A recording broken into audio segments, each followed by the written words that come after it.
déroulé cette semaine, bien évidemment, la mort de Maradona, légende du football, légende certainement même de tout un pays qui nous a quittés à l'âge de 60 ans. Et donc, pour m'accompagner ce soir, comme d'habitude, je suis avec les frérots, les titulaires. Thibaudot, c'est comment, poto? On va bien, gros, on va bien. Content de faire une émission spéciale, bien qu'attristée, mais très content de pouvoir m'exprimer sur certains sujets. Ouais. Ça dit quoi, Alex, pour ta deuxième, là, ta deuxième d'affilée, ta deuxième sans transition? Est-ce que tu imaginais un jour parler de la mort de Maradona lors de ta deuxième émission sur Gooms et Tube?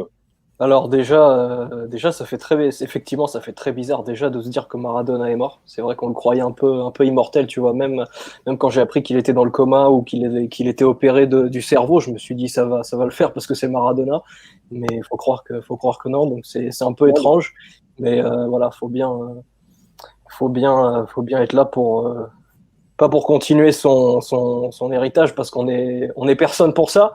Mais à Ouais, bien notre sûr. petit niveau, tu vois, Mais parler de choses et d'autres. c'est fou parce que la semaine dernière, on évoquait Zlatan. Zlatan dans l'histoire des Ouais. grands attaquants. À ce moment-là, on n'imaginait pas une seule seconde que Maradona disparaîtrait, même si Maradona n'était pas un pur attaquant en tant que tel. C'était un joueur qui était complet, qui était global, capable d'être au milieu de terrain, d'être 10, et en même temps de marquer, de finir les actions. Mais c'est vrai qu'à aucun moment, je pense, on ne pensait que El Pibe de Oro disparaîtrait. C'est fou comment l'information, comment le monde peut aller très très vite. Et c'est fou comment cette année 2020, finalement, c'est une année où on perd aussi nos héros, quoi. On perd nos légendes. Après Kobe, on perd maintenant Maradona. Justement, Alex, je voudrais avoir une réaction de ta part parce que je sais que Maradona, ça signifie beaucoup pour la Roumanie. Vous l'avez affronté, je crois, en tout cas à ma connaissance, deux fois en Coupe du Monde, en 90 en Italie, en 94 aux États-Unis. D'ailleurs, le dernier match que Maradona joue, c'est face à la Roumanie en huitième de finale. Je voudrais que tu me dises qu'est-ce qu'il représente pour le peuple roumain et particulièrement pour toi.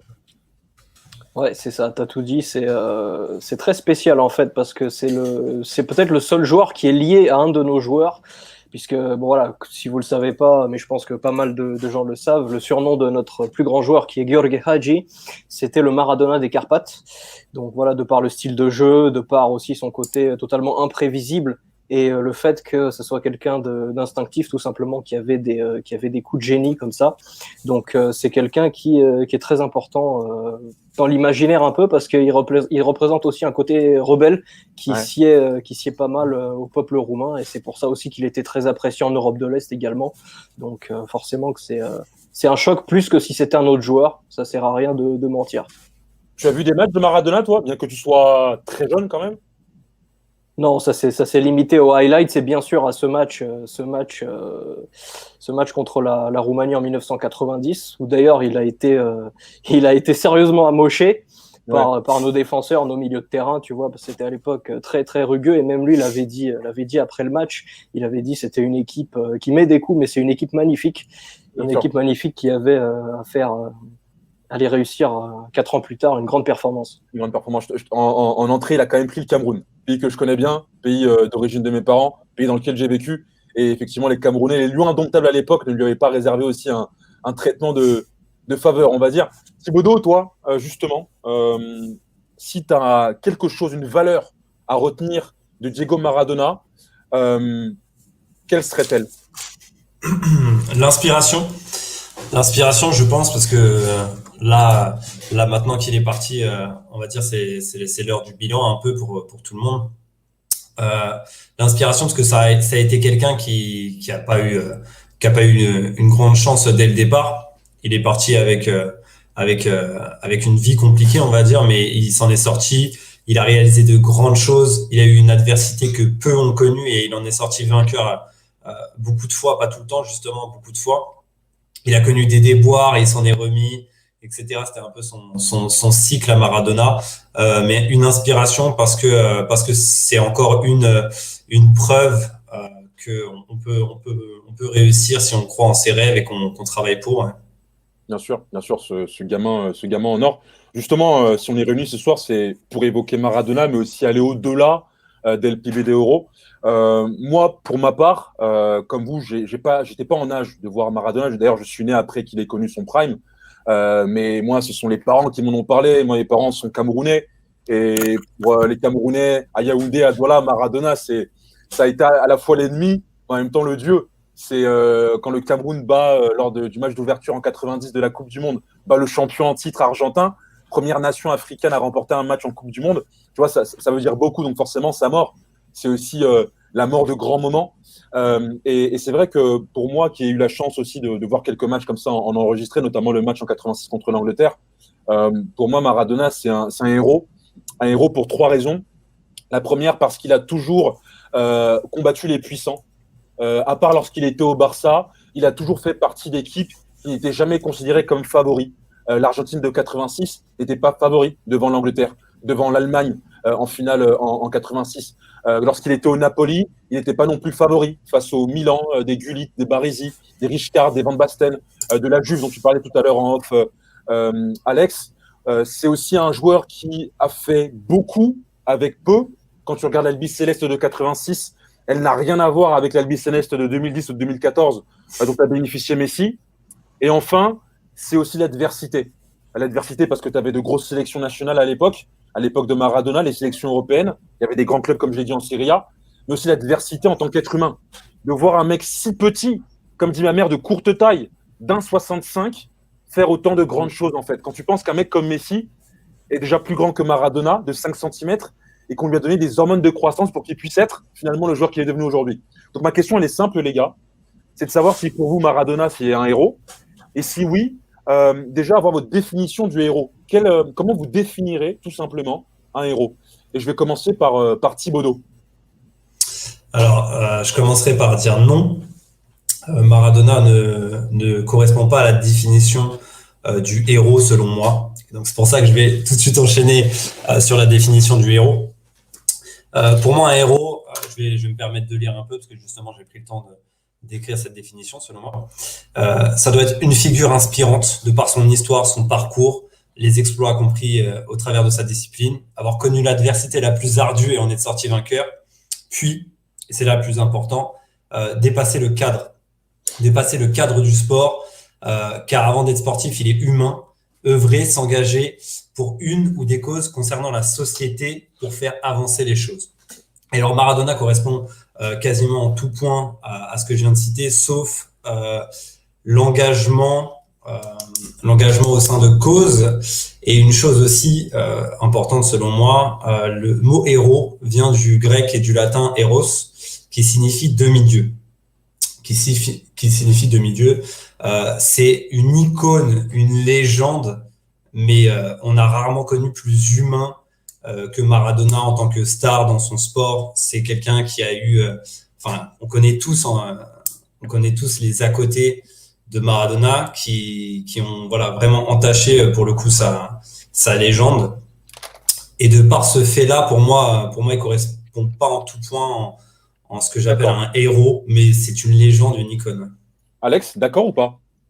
C'est très, très, très intéressant. Ce que Thibaudot vient de dire, c'est vraiment fort. Encore une fois, très bien expliqué avec les exemples. Et cette histoire du demi-dieu, justement, ça pourrait me faire dire à moi, tu vois, que moi qui suis plutôt de l'avis que ce serait une sorte de héros.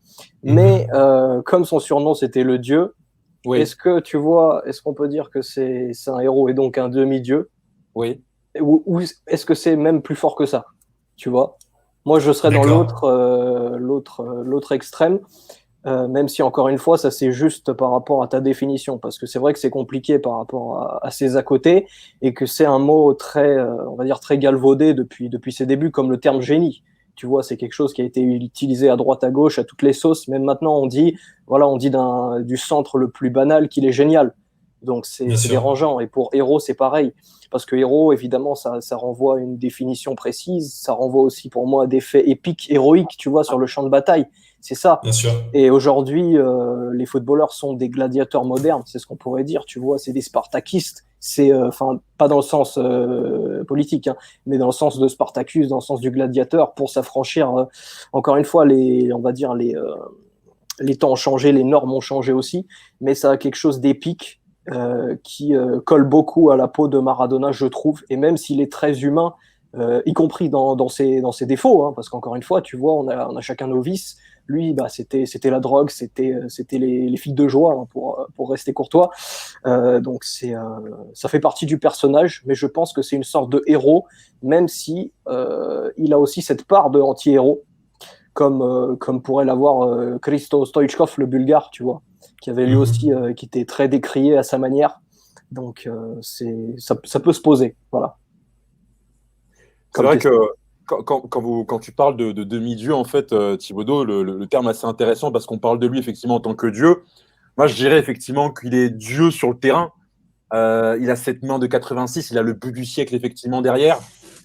Il a ses faits sur le rectangle vert et puis il a sa vie, tout simplement en tant qu'être humain, où là, effectivement, tu te rends compte qu'il a des vices, il a commis des erreurs, il a ses kryptonites, en fait. Tu vois, il a ses faiblesses, en fait. Et sans ça, peut-être que c'est un demi-dieu.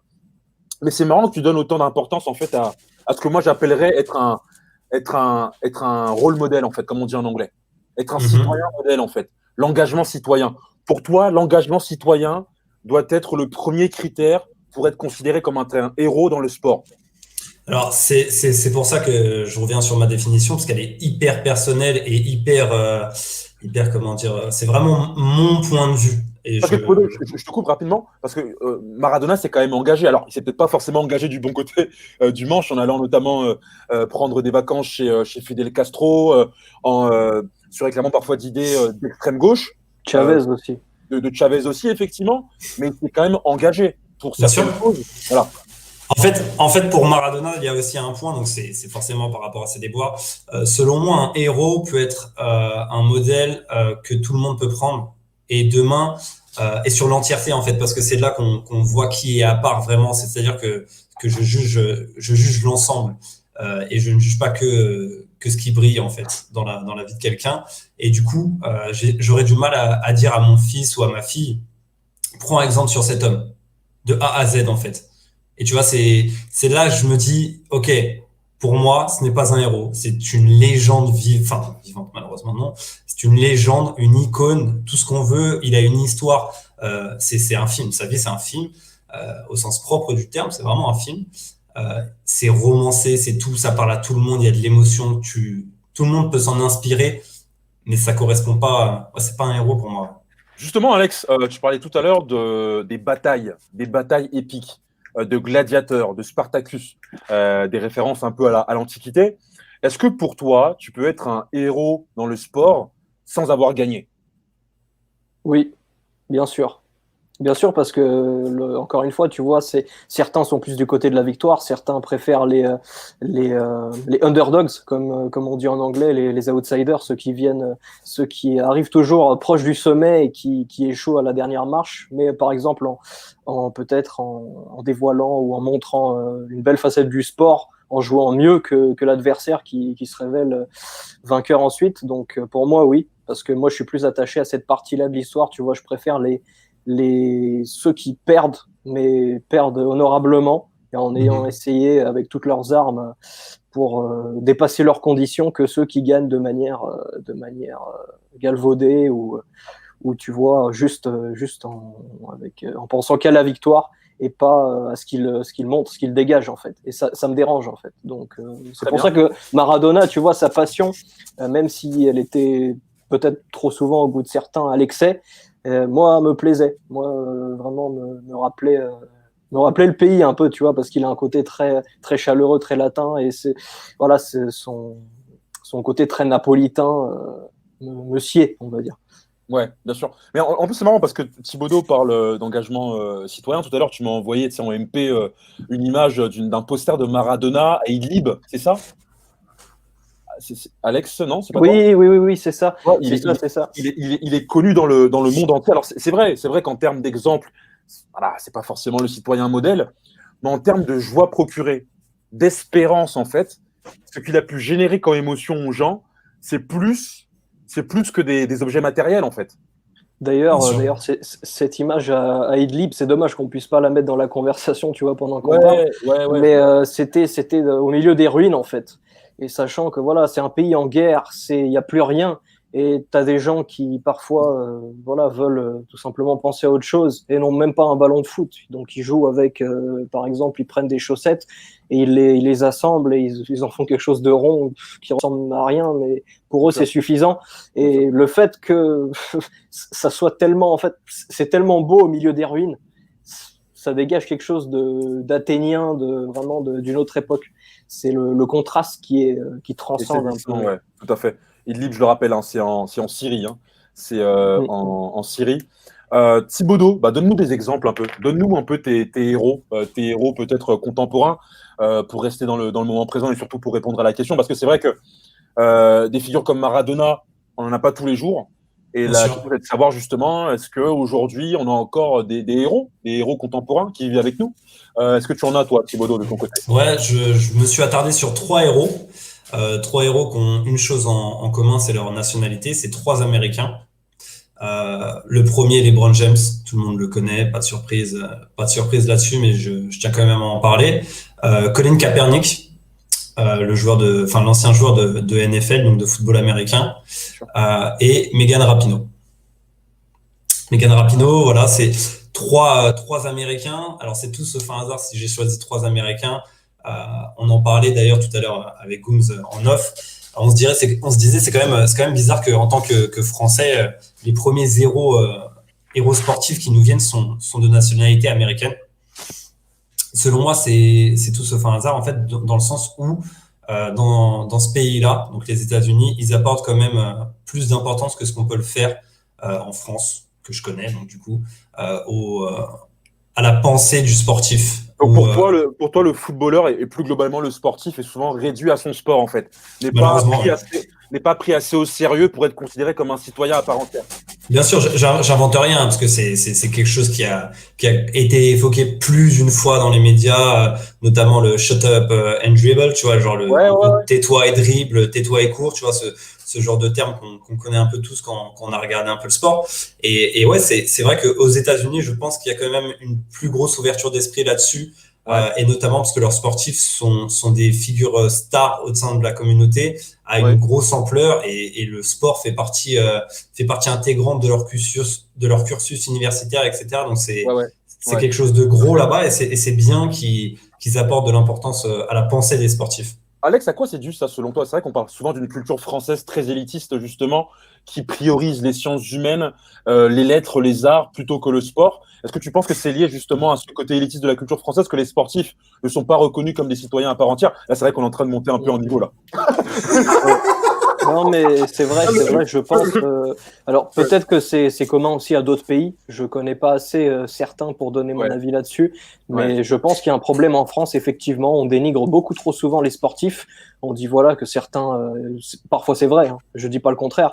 Certains ont du mal à parler, certains n'alignent pas les mots. Or, on leur demande pas forcément d'être des Becherel sur pattes. On leur demande simplement, tu vois, comme je l'ai dit et redit, de dépasser leurs conditions. Et bon, tu me diras, c'est plus complexe en France parce que la France, tout le monde la connaît. Paris a un rayonnement incroyable. Tout le monde connaît Marseille, tout le monde connaît d'autres villes. Mais quand tu compares avec d'autres pays, certains athlètes, certains sportifs sont parvenus, pour moi, et ça, c'est pour moi l'essence du héros moderne, à faire placer leur pays sur une carte. Bien sûr.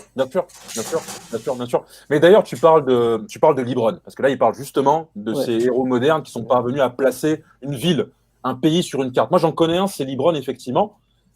Il est parvenu à mettre Cleveland sur une carte. Avant LeBron, à part les habitants de Cleveland, personne ne connaissait Cleveland. Moi, j'y suis allé. Il y a 2-3 ans. Et j'ai vu une ville, je l'ai souvent dit à Thibaudot, marginalisée, à la périphérie de tout, économiquement, politiquement. On retrouve principalement une population noire, défavorisée, reléguée. Et LeBron ne vient même pas de Cleveland. Il vient d'une petite bourgade pauvre en périphérie de Cleveland. Et parce qu'il était drafté par la franchise des Cavs, qu'il a remporté, qu'il a fait déjà plusieurs finales avec les Cavs, qu'il a remporté derrière un titre en 2016, forcément, il a mis cette franchise au devant de la scène. Est-ce que c'est ça, toi, qui t'a le plus marqué, Thibaudot, ou c'est son côté engagement citoyen? Alors, merci de la question, parce qu'elle est très bien posée. C'est plus la deuxième partie. Forcément, de par ma définition, on s'y attendait un peu. Mais c'est le côté extra sportif de LeBron James qui me met d'accord et qui, selon moi, doit mettre tout le monde d'accord. Dans le sens où on peut aimer un sportif ou pas par rapport à ce qu'il est sur le terrain, ses performances, l'équipe pour laquelle il joue. Tu vois, on a le droit de détester un sportif pour le sportif. Mais par contre, quand on regarde LeBron James, il y a un fait qui pour moi est unanime, c'est-à-dire que l'homme est grand l'homme et pour moi, un héros, pour moi, est un héros. Et c'est un sportif et donc un héros dans le sport, dans le sens où cet homme-là s'implique dans des causes, utilise son image, met son image en péril, son travail en péril notamment, et pour des choses en lesquelles il croit. Et je trouve L'activisme, ça. en fait. Ouais, l'activisme de LeBron notamment, ouais, tout à fait, Ouais, parce que ouais. avec LeBron James, tu vois, quand je disais Maradona, c'est pas forcément quelqu'un que je dirais à mes enfants de prendre en exemple. Bien Pour moi, sûr. LeBron James, c'est du 365 jours par année. C'est-à-dire que LeBron James, c'est constant, c'est tout le temps. Le mec prend pas limite le mec prend pas de vacances pour aller à Paris, pour aller dans des écoles rencontrer des gens plutôt que de passer du temps avec sa famille, tu vois. Enfin, Non, il y a- en fait, c'est fou. Pour toi, en fait, c'est fou. Le héros, c'est même plus la définition du demi-dieu. Pour toi, le héros, c'est un dieu, en fait. C'est un mec qui n'a pas de faille, non, qui ne se repose même plus le dimanche. Non, mais c'est vrai, Alex. On a l'impression qu'avec Thibodeau, le dieu ne doit même plus se non, reposer non, le dimanche. non, non, c'est Non, pas c'est de tout la à fait ça. caricature un peu quand même. Non, C'est pas tout à fait ça. C'est pas tout à fait ça. Laisse-moi juste clarifier vite fait un Ouais, truc. vas-y, vas-y. Là, on parle de LeBron James et LeBron James, c'est vraiment quelqu'un Ouais, d'à part. ouais, ouais. Après, tu vois, j'ai d'autres exemples qui me viendront en tête, mais c'est pas quelqu'un de sans faille, loin de là, mais Ouais, c'est quelqu'un qui quand même est constant dans ce qu'il veut apporter. Et on parle des failles de Maradona parce que c'est quand bien sûr. même la personne qui nous a inspiré ce sujet. Quand on parle des failles de Maradona, c'est pas des failles anodines, tu vois, c'est quelque chose d'assez lourd quand même. Bien Donc sûr. c'est en ça. Tout le monde fait des erreurs, on est tous humains, on a tous nos vices, bien sûr. Mais Mhm. là, c'est quand même des vices qui sont assez lourds et qui ont une conséquence notamment sur sa santé et sur la suite de sa carrière aussi. Ouais. Et toi, Alex, alors, est-ce que tu as un héros à nous décrire, à évoquer avec nous? Le premier héros, c'est pas très compliqué, c'est le héros de tous les Roumains qui adorent le foot et qui adorent le sport, c'est Gheorghe Hagi. Bien Parce sûr. que de par son histoire, déjà, voilà, écoute, en Roumanie, il est célèbre pour avoir tapé ses, on va dire, tapé ses premiers coups dans un ballon, dans une vessie de porc. C'était ça son ballon.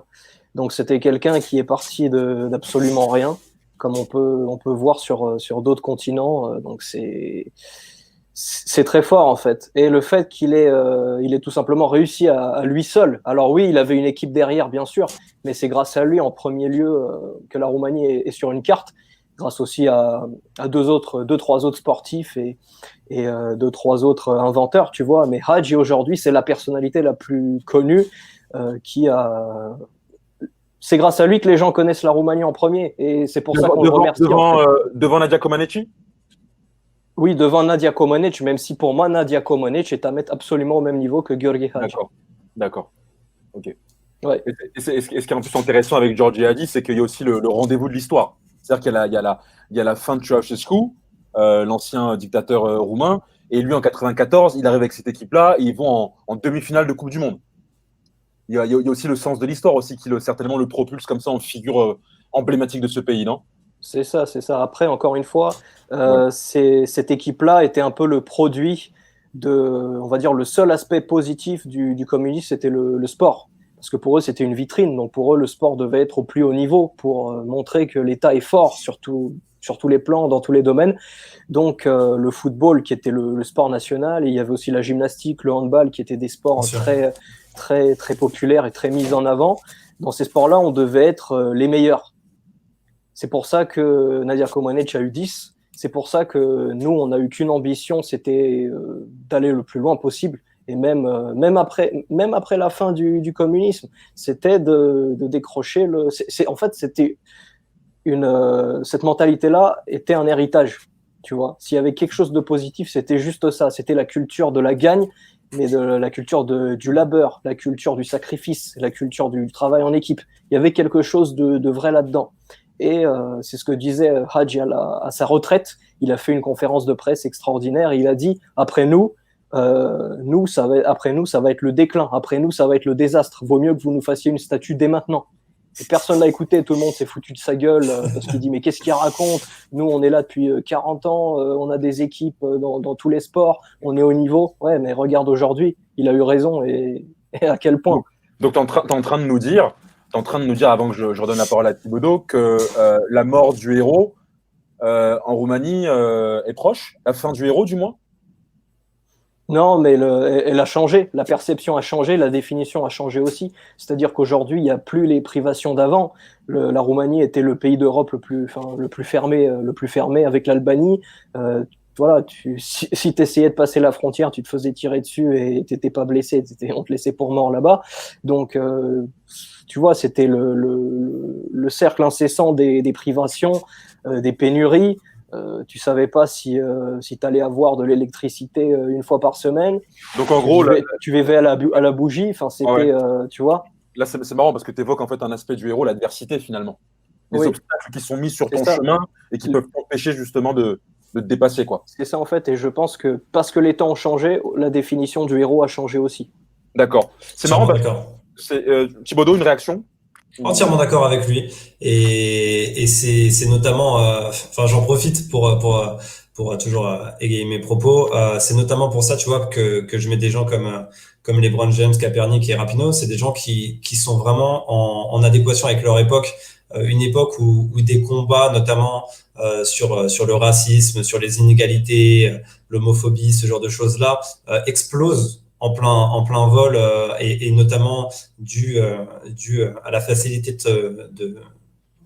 des informations, les réseaux sociaux, ce genre de choses qui nous permettent justement de mieux combattre ça. Et c'est des héros pour moi qui correspondent parfaitement à leur époque parce qu'ils sont dans le combat de l'époque, en fait.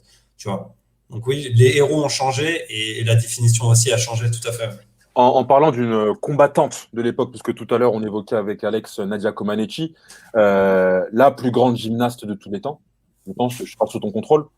Non, mais absolument, absolument. Et je pense que tout le monde devra en être conscient parce que ce qu'elle a fait, personne ne le refera jamais. C'est simple. Voilà. 1976, depuis, personne ne l'a fait. Personne ne l'a fait. Il y a peut-être Simone Biles qui essaye, mais non, ce qu'a fait effectivement Nadia Comaneci, c'était extraordinaire. Parlons d'une autre femme aussi qui a marqué tout à l'heure, tu en as parlé, Thibaudeau, et dans ton choix, dans tes choix que tu as pu faire, c'est Megan Rapinoe. Megan Rapinoe que tu considères, toi, comme une héroïne, comme un héros des temps modernes. Je veux savoir pourquoi elle particulièrement. Déjà, grande sportive, grande footballeuse, plusieurs fois championne, que ce soit des JO ou du monde. Élue Ballon d'Or, d'ailleurs, il me semble, en 2019, si je ne dis pas de bêtises. Grosse activiste pour tout ce qui est homophobie, le sexisme. Elle a combattu notamment Donald Trump pendant qu'il était président. Elle a suivi le mouvement de Colin Kaepernick, qui était de s'agenouiller donc pendant l'hymne américain pour signe de protestation contre les violences policières et le racisme aux États-Unis. Voilà, une personne qui n'hésite pas en fait à faire de son image une force de mouvement pour justement protester sur aux valeurs auxquelles elle croit, tu vois, tout simplement.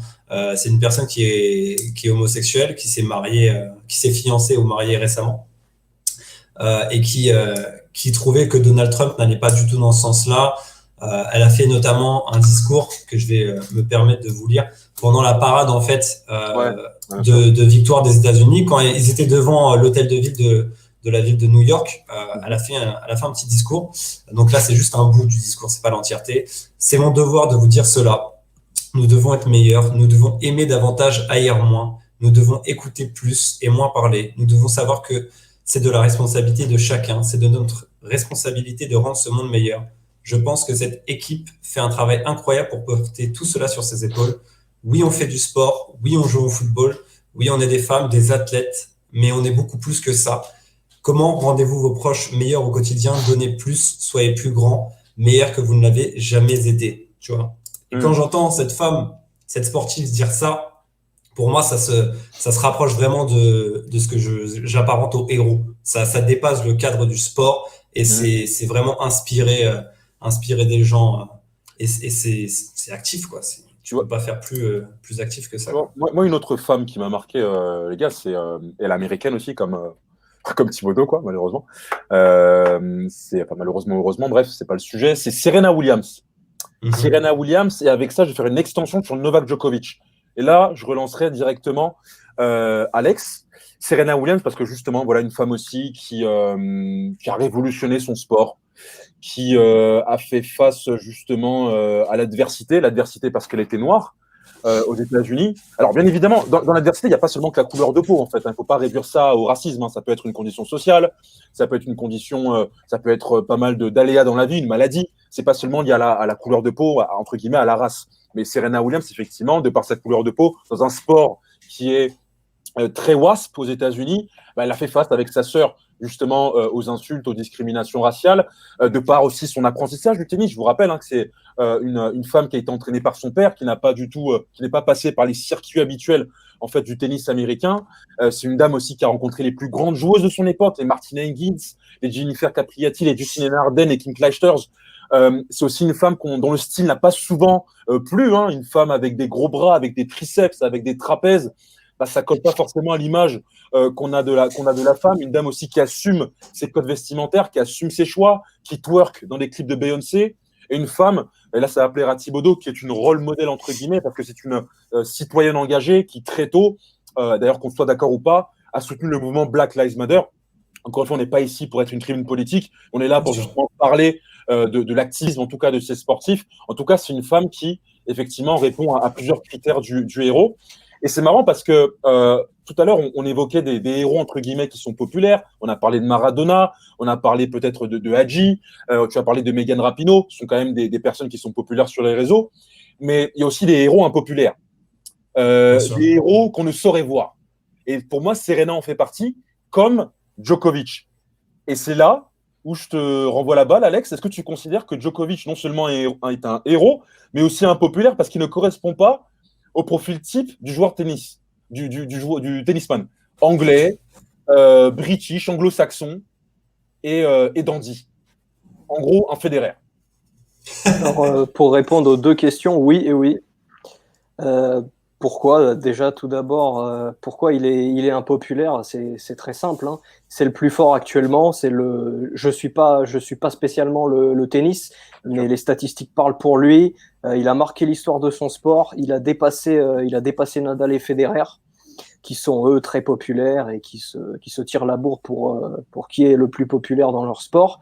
Mais lui, forcément, comme tu vois, il donne son avis à droite à gauche. Il n'a pas des avis toujours très dans la tendance sur le vaccin, sur d'autres choses, sur oui, alors regardez, il fait son Adria Tour et c'est contre les mesures sanitaires en vigueur, alors tout le monde lui tombe dessus, alors qu'il y en a d'autres qui font pire. Mais et c'est pareil, tu vois, c'est marrant parce que l'autre jour j'avais un professeur en cours qui disait est-ce que vous êtes déjà allé à Belgrade? Parce que donc il a un café, tu sais, qui est le Hard Rock Café de Belgrade, et il y a des photos de Djokovic partout. Bien sûr. Et pour le professeur, par exemple, c'était du narcissisme, c'était regardez, il veut montrer qu'il a réussi, nanana. Alors déjà, quel est le problème de montrer qu'on a réussi de 1? Ouais. Voilà. Et de 2, est-ce qu'il est au courant, ou est-ce que les gens qui le critiquent sont au courant de ce qu'il fait en dehors? Parce qu'encore une fois, lui, il n'est pas là à aller crier sur tous les réseaux ou à mettre ça en story comme beaucoup font. C'est-à-dire que lui, les gens en Serbie, puisque c'est ça qui l'importe en premier, savent ce qu'il fait réellement. C'est-à-dire que voilà, c'est une période compliquée, il y a des gens qui sont en difficulté là-bas, qui n'ont pas de quoi manger. Il y a la question de la minorité serbe au Kosovo, dont on ne parle absolument jamais, que lui aide comme il peut avec des levées de fonds. Aussi parce que c'est quelqu'un qui a connu les bombardements de l'OTAN en 99, comme Nemanja Matic, dont j'aurais aimé également glisser un mot ensuite. Bien sûr. Nemanja Matic qui refuse de porter, tu sais, le poppy pour les combattants de la Seconde Guerre mondiale en Angleterre. C'est le seul qui refuse de porter le poppy parce qu'il dit je vous respecte et je respecte vos soldats qui sont morts lors de la Seconde Guerre mondiale. Oui. Mais votre pays a bombardé le mien, donc je ne le porterai pas. Pour moi, c'est aussi ça le héros moderne. Oui. C'est de dire non, même si on sait qu'on va se prendre, là j'avais le mot en roumain en tête qui est val, donc une vague de critiques et aussi une vague de bien-pensance également, j'aurais tendance à dire. Tout à fait. Djokovic d'ailleurs, qui, à ma connaissance, parce que j'ai écrit un article sur Djokovic il y a quelques années, sur ce que moi j'appelais la Djokophobie. Ouais, c'est ça. La Djokovic, j'expliquais justement que Djokovic n'était pas apprécié à sa juste valeur pour plusieurs raisons, et notamment sa nationalité et aussi son style, bien évidemment. Et oui, Il faut rappeler quand même que Djokovic a ouvert l'équivalent des Restos du Cœur en Serbie, c'est ça. que Djokovic a refusé la nationalité anglaise qui lui avait été proposée justement pour qu'il joue pour l'Angleterre. Il l'a refusé. Il a décidé de rester serbe et notamment de porter sa sélection. Je crois qu'il a remporté une Coupe Davis avec la Oui, Serbie. contre la France. Contre la France en finale, ouais, tout à fait. Donc c'est ça. Je lui ai dit tout à l'heure, Alex, être un héros, c'est dire non. Thibodeau, Kaepernick a dit non. Kaepernick a dit non aux violences policières.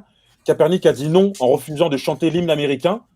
Pourquoi nous parler d'un Kaepernick qui a mis clairement sa carrière entre parenthèses pour défendre une cause qu'il considérait comme noble, la fin des violences policières contre des personnes noires non armées?